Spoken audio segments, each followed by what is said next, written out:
So I'm doing this live because it's just easier for me to journal now that I guess I have to journal to do it live because I don't know. I can't seem to get it right when I try to do it. The computer fucks up like always. So anyway, it's about brain mapping and pro gaming and my experience as a 007 psych ward. And I really need to learn how to show my screen because I can show you with the pro gaming and cybercentillion. If you see this, I'm just so lazy and I can't, scatterbrained a lot of the times. I need, you can get a hold of me at, I'm trying to think of what email I want to give you. I have so many, kind of like you do.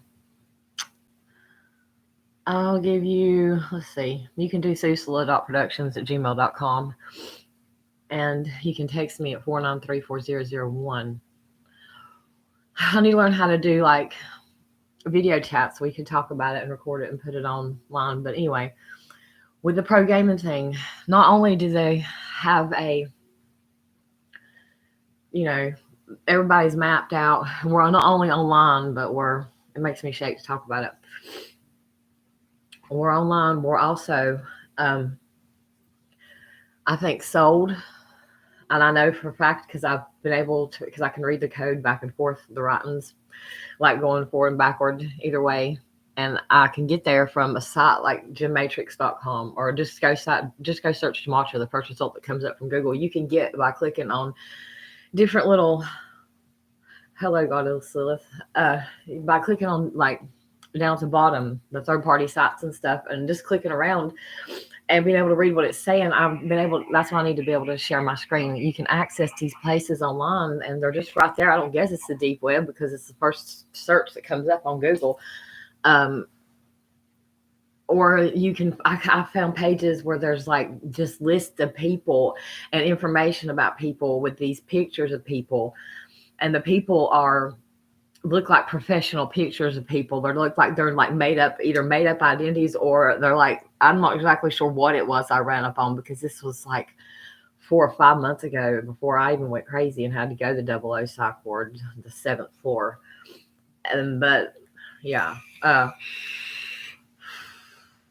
are people that are controlling us it's called pro gaming.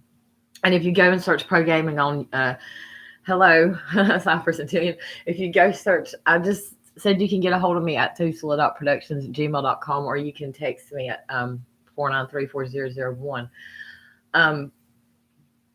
You can get to, I lost my train of thought. Oh, pro gaming. Yeah. If you go search pro gaming, like on YouTube, you'll come up with a bunch of videos. It looks like people going to like conventions and doing like pro gaming, like on PlayStations or whatever. They're not pro gaming, but really they pro game online. They pro game online too. And it's disgusting because you can come up, if you can read, the code, it's not hard. It's like when you're reading like cryptographs, kind of like, what they're trying to say by like if you see repeating letters, double O's, or and where you can go adjacent and read the lines backward and forward to pick the code out from what they're saying. And it's sick because you can go and they can find like they talk in code on there and you can see where people are like buying they're talking about. I really need to somebody needs to show me how to share my screen because I could get to these places again, of course, because they're there, and I know how I got to them. And it's just hard to just describe because clicking around on those third-party sites and shit, like, that drags you down deep. And then you realize, okay, after you've been read every privacy policy and every terms and agreements, everything, and then I got into copyrights and copyright law and the whole Mandela effect. And then it's not even like, it's just copyright law. It's all it is. And it's fucking... But anyway, back to the pro gaming thing. That's sick. You can go there and find where they have like where you can, because they can have sex with you, like they can rape you, like they can. It's called rape on the sites where you go. It says it'll say rape, and then there'll be one that'll talk about raping herself, girl rape herself. Fucking, and it scared me because I didn't know what I mean, I could see what I was reading. I could see exactly what it was, but. I didn't realize were they talking about real people, or I think they were talking about online where they sell your Oh, Cybercentillion. I had just said at the very beginning of the video that you could email me at susla.productions@gmail.com, or you could text me at 493-4001 that we should learn. I don't know how to do like a face chat. We should do one and put it online. But so when I went crazy, finally, I started going crazy, was when I realized that this thing can get this, when I point to the camera and I'm like this, I don't know if it's a spirit or what it is. It's something that started coming over me, and it come from the bathroom with the goddamn. I have a Bluetooth speaker in there with the light that comes on and the surveillance and how they can listen. It's got to do with the Bluetooth speaker and the lights will flick and it.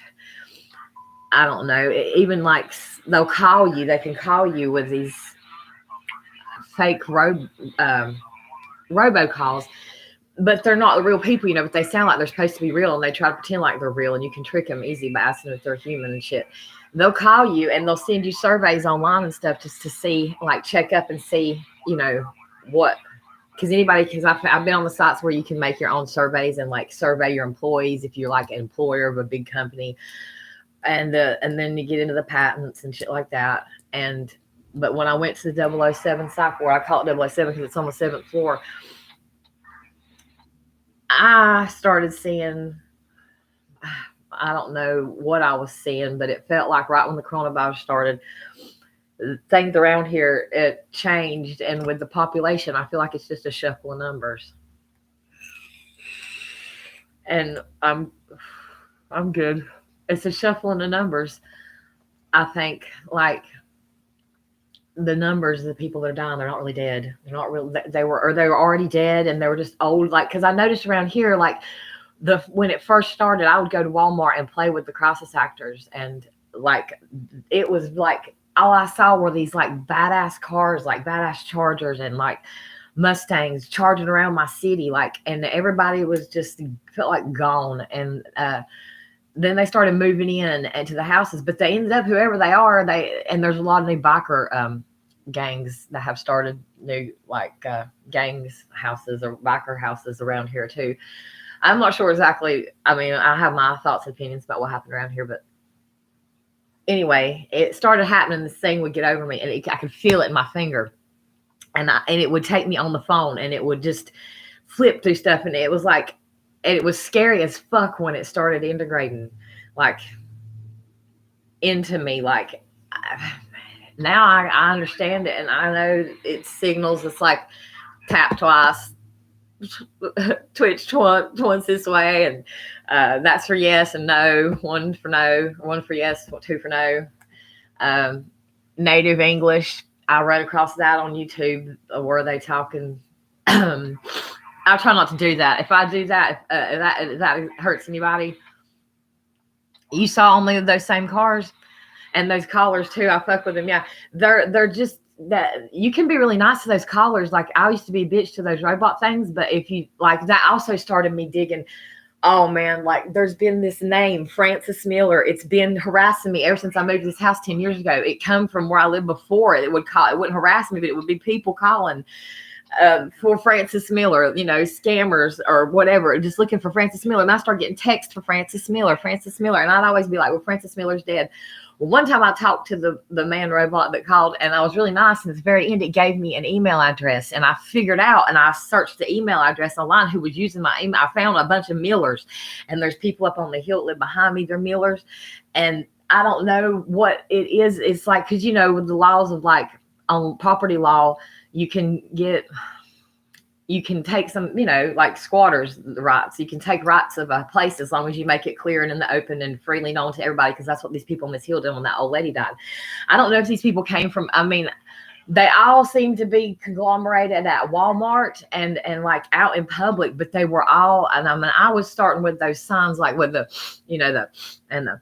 or the rub in the eye, or the, whatever, they stretch out and they'll do their fucking Vogue, and they'll also just all the different ways native English that you can communicate also with how you say things and the, clearing the throats.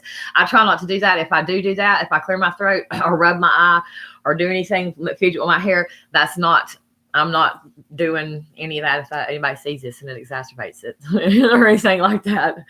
And but the people, those cars, you'll see those cars, and they drive around like terrorists. And they drove around like that for 3 days straight, hot outside my window. And I didn't care. I had my window open. I was cussing them because everybody was a gig actor. To me, they're all at this point now, but they moved in. They all like come in and they swarmed and took. I noticed like every time I'd go out, which would be like every other 2 days or something would be different. A sign would be changed from a business, or it was just like transforming in front of my face. And I ran and told my mom because I had nobody else to tell when it started taking over me and integrating inside of me. And because I mean, I don't like to talk about the targeted individual stuff too much. I don't like to watch about it because it exacerbates it and it makes it worse. And it makes me feel like, they can control my heart rate and all that stuff. I don't even like talking about it, so I'm not.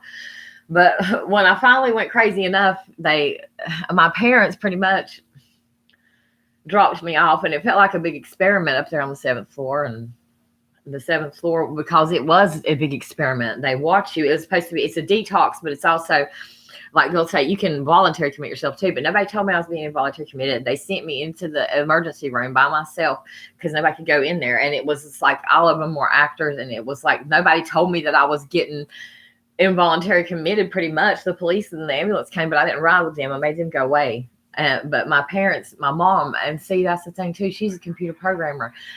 And if you think about it, the computer programmers back in the 80s, or whenever it started in the 70s, whatever. But, when the internet became available, my mom was working at a university, and she was worked for the state, but she was also a computer programmer. And she worked, and I don't know, what they did. If they've got some kind of code, if they're like these new fantangled Masons or what.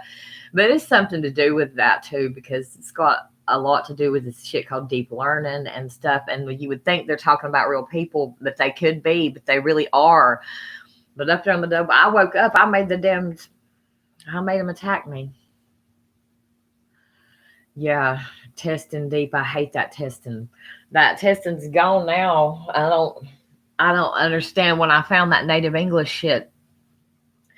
But when I was in the 007 psych ward, it was like the people that was only 6 people and probably 1,000 square feet. And it's the top floor. And nobody told me that's where I was going. I didn't want to go. And I didn't know what the hell was happening. They wouldn't let me leave the emergency room. And it was sad in there. I hate if somebody has to go to the emergency room, these frontline actors here in the healthcare. I don't know. It's scary. It's very scary. I made them attack me. Made the policeman and the nurse, that fucking cunt nurse, and the others, because I made them attack me and they stabbed me up with something. And I woke up on the 7th floor. Don't remember how I got up there. Woke up to them giving me a shot. And now I'm paranoid schizophrenic, and they say, and all this while I'm in there. And I'm in a roommate with this younger girl named Chelsea. And she said she's in there because she OD'd. They said she OD'd, but it was like none of us had our electronics. And all of us were,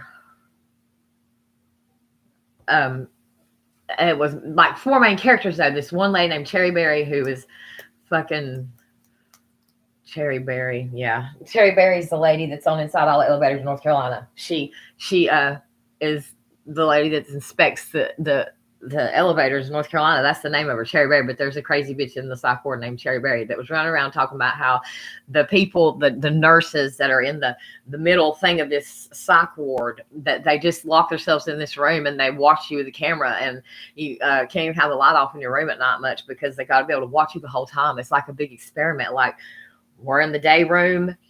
And there's a guy, like there's only 6 people in there probably, but I didn't deal with my roommate and this other guy named Jordan. And he had a roommate to come in that looked so much like my baby's daddy.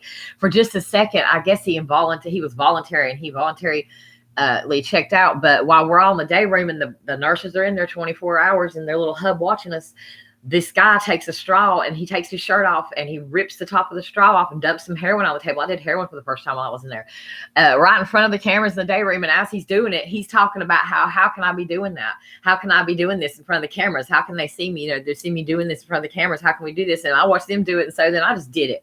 And we got fucked up. And then they're all like, it was like I could control them with my mind. None of us had a phone or any electronics. And I don't like that. And it's happened with my daughter before too, a couple of times here, not the crazy lab, but here at the house when we took her phone away for something over the Super Bowls when it really started happening, the Super Bowl 54. Yeah.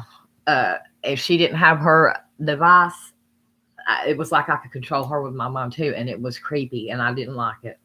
It was scary. And it's not so scary much anymore, but I do have panic attacks now. But I do believe that I've run across the sites where they sell your